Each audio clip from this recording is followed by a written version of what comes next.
Bismillahirrahmanirrahim. Assalamualaikum warahmatullahi wabarakatuh. Alhamdulillahirabbil alamin. Wa bihi nasta'in wa ala umuri dunya waddin. Wassalatu wassalamu ala asyrafil anbiya'i wal mursalin wa ala alihi wa sahbihi ajma'in. Amma ba'du. Pertama-tama marilah kita panjatkan puji dan puji syukur kehadirat Allah Subhanahu wa taala karena telah memberikan rahmat serta hidayahnya sehingga pada hari ini kita senantiasa diberikan sehat, diberikan iman dan Islam, dan diberikan kelancaran dalam menjalani kegiatan. Pertama-tama izinkan saya memperkenalkan diri. Saya Ihsan Gita Sani. Saya mahasiswa IAIN Surakarta, Fakultas Usuluddin dan Dakwah, Prodi Komunikasi dan Penyiaran Islam. Di sini saya akan menjelaskan sedikit tentang keutamaan mengajak kepada kebaikan untuk memenuhi tugas ulangan tengah semester mata kuliah hadis.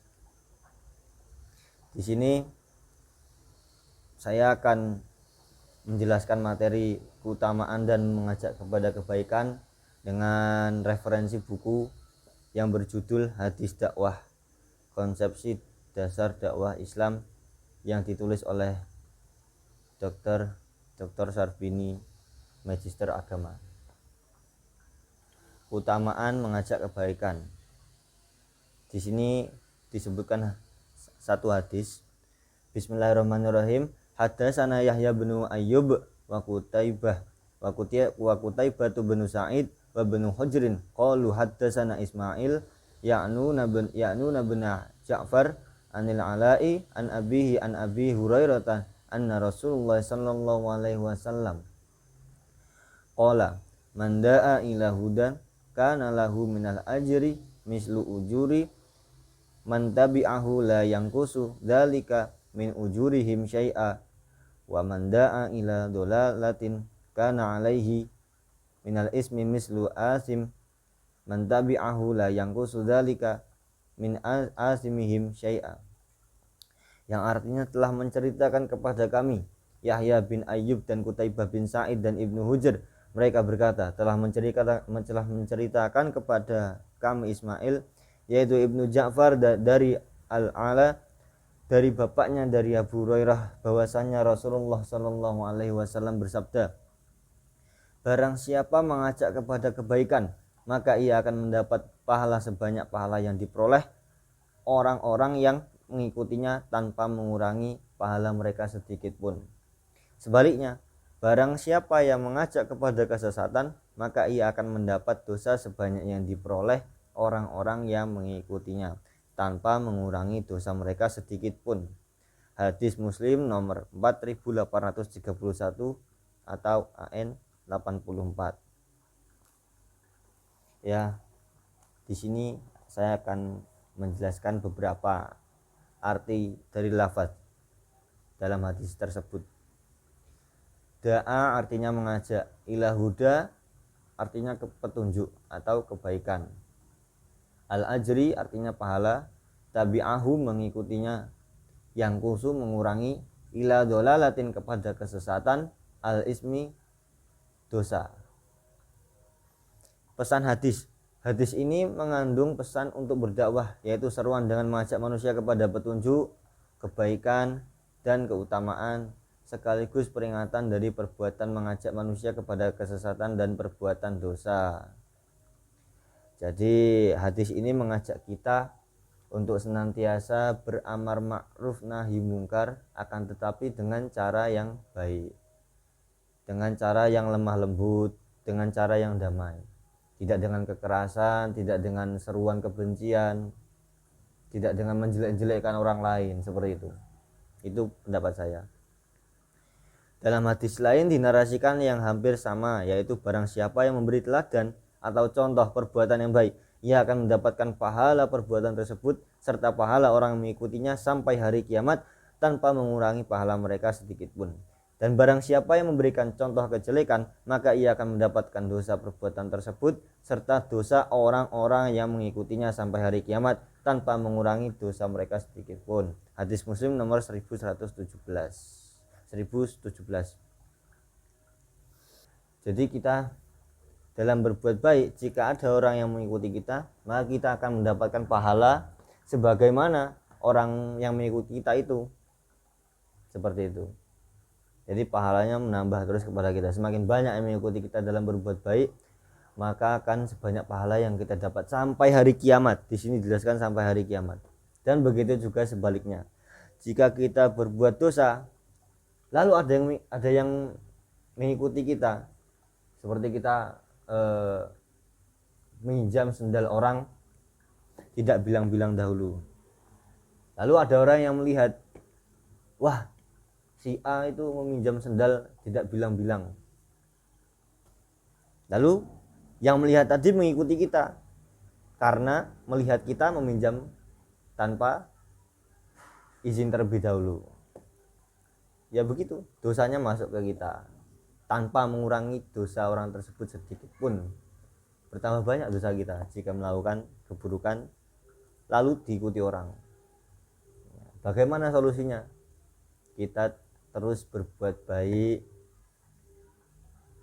menjauh dari maksiat, dari perbuatan buruk, dan senantiasa bertawakal kepada Allah Subhanahu wa taala.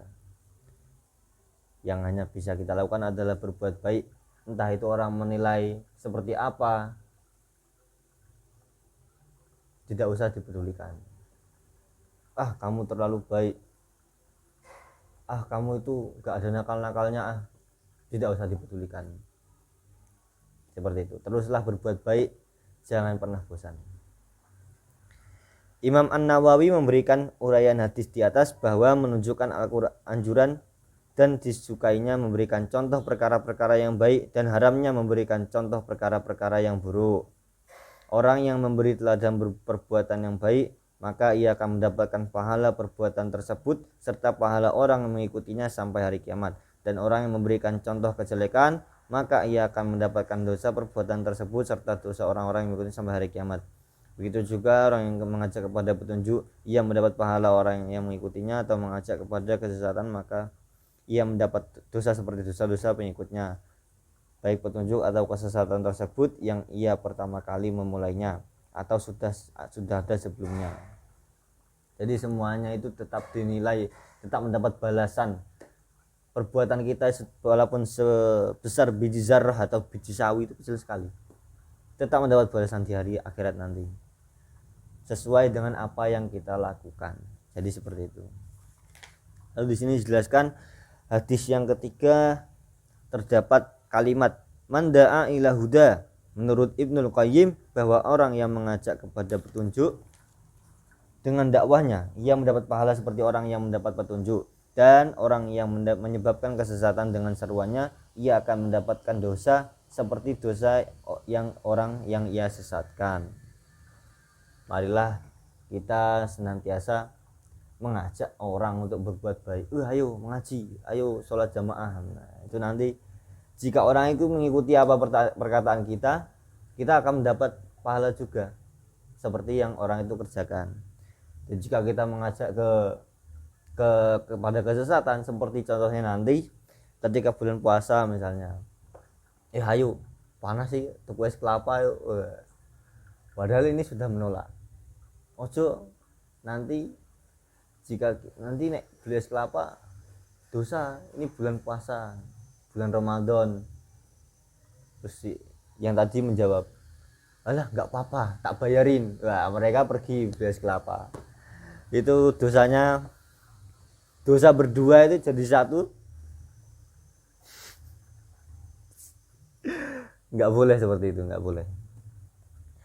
Mengajak kepada keburukan adalah sesuatu yang tidak dianjurkan oleh agama manapun.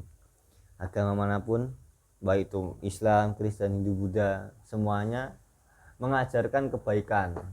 Seperti kemarin misalnya ada pengeboman, jika orang itu mengebom gereja, lalu temannya ada yang melihat, wah saya juga mau ngebom lah supaya mati syahid, supaya di surga nanti ketemu dengan bidadari. Nah itu walaupun dia sudah meninggal yang ngebom tadi, dia akan tetap mendapat dosa orang-orang yang mengikutinya. Seperti itu. Saya lanjutkan. Pada pembahasan di atas telah diketahui tentang wajibnya dakwah kepada setiap muslim. Mengingat dakwah adalah sebuah keharusan untuk dilaksanakan, maka pastilah ada konsekuensi bagi yang tidak melaksanakan seruan tersebut. Karena jika dakwah ditinggalkan, pastilah tujuan-tujuan mulia dakwah sebagaimana tersebut di atas tidak akan pernah terwujud. Bahkan akibat buruk yang akan ditimbulkan dari tinggalkan dakwah sangatlah besar. Jika semua akibat tersebut berkebalikan dengan tujuan di atas, bukankah hal itu sangat buruk bagi kehidupan umat Islam? Jadi berdakwah adalah suatu kewajiban bagi kita, entah itu berdakwah bil lisan atau dengan tangan. Banyak sekali macam-macam dakwah, tidak harus dengan ceramah. Dan itu adalah suatu kewajiban. Jika sudah tidak ada orang berdakwah, maka kehidupan Islam akan kembali seperti jahiliyah. Dan dakwah sebagaimana disampaikan di buku ini, jika dakwah harus dilakukan dengan ilmu. Jadi dakwah jika tidak ada ilmu, maka itu akan menyesatkan, tambah sesat lagi nanti umat Islam. Jadi seperti itu. Tidak sembarangan orang bisa berdakwah, tapi dakwah bisa dilakukan dengan hal-hal kecil, ya seperti menasihati jika ada yang salah. Intinya tadi harus ada ilmunya. Tidak sembarangan orang bisa berceramah mengatakan A, B, C dengan tidak ada dasarnya, itu tidak boleh, nanti menyesatkan. Di dalam kitab Aumul Ma'bud, secara teknis kewajiban berdakwah itu adalah kemampuan untuk mengubah kemungkaran yang biasanya lebih kuat dengan menggantinya amalan-amalan ma'ruf bagi mad'u. Adapun proses perubahan itu dilakukan secara bertahap, yaitu dengan tangan, dengan lisan dan hati. Sebagian orang dalam berdakwah ada yang memulai dari tahapan lisan kemudian baru ke tahapan tangan, padahal mereka memiliki kemampuan untuk langsung mengubah dengan tangan tanpa dikhawatirkan lagi jatuh pada kemudorotan dan kemungkaran yang lebih besar. Padahal al-hadis sendiri menuntun yang sebaliknya. Dan itulah jalan yang dipilih oleh penegak kebenaran, bahwasanya mengubah kemungkaran dimulai terlebih dahulu dengan tangan, selama hal itu tidak berpotensi menimbulkan efek mafsadat yang lebih buruk dari keadaan yang ada. Jadi kita itu berdakwah bisa dengan melakukan aksi, itu dengan perbuatan, tidak usah dengan tidak selalu dengan lisan. Seperti itu. Perlu dipahami bahwa mengubah dengan tangan bukan berarti menggunakan pedang atau senjata. Nah ini perlu dipahami. Rata-rata orang sekarang memahami jihad yaitu dengan pedang dan senjata. Enggak, padahal menuntut ilmu saja sudah jihad. Apalagi itu tentang bom bunuh diri dengan memerangi orang kafir. Itu enggak, zaman sekarang itu enggak enggak disebut dengan amar ma'ruf nahi mungkar, tapi itu mencegah kemungkaran dengan kemungkaran nanti jadinya. Apa akibat jika kita memerangi orang kafir? Melihat kita adalah warga Indonesia yang keanekaragaman suku, budaya, bahkan agamanya banyak sekali. Dan jika kita memerangi orang kafir, kehidupan harmonis tidak akan terjadi. Akan selalu ada peperangan, permusuhan, bahkan dengan tetangganya sendiri. Itu nanti yang dikhawatirkan akan bahaya. Dan yang akan merasakan dampaknya bukan hanya kita, anak cucu kita nanti juga akan merasakan dampaknya. Buat apa hidup berperang, hidup dengan kebencian dengan suku lain, dengan agama lain? Jika kita bisa itu harmonis dengan menjalankan keyakinan sendiri-sendiri, lakum dinukum waliyadin, saling menghormati, itu nanti akan memberikan satu keindahan bagi kehidupan kita dan orang lain. Jadi seperti itu materi yang bisa saya sampaikan tentang kewajiban mengajak kebaikan atau berdakwah dengan kebaikan.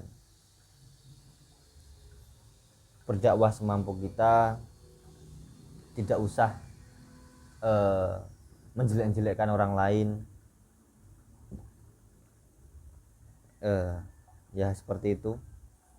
Tidak usah membenci, memusuhi orang lain walaupun mereka beda suku, agama, dan ras. Demikian yang bisa saya sampaikan.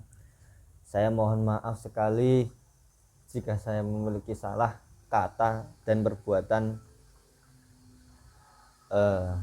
Terima kasih. Saya tutup. Wabillahi taufik wal hidayah, waridho wal inayah. Wassalamualaikum warahmatullahi wabarakatuh.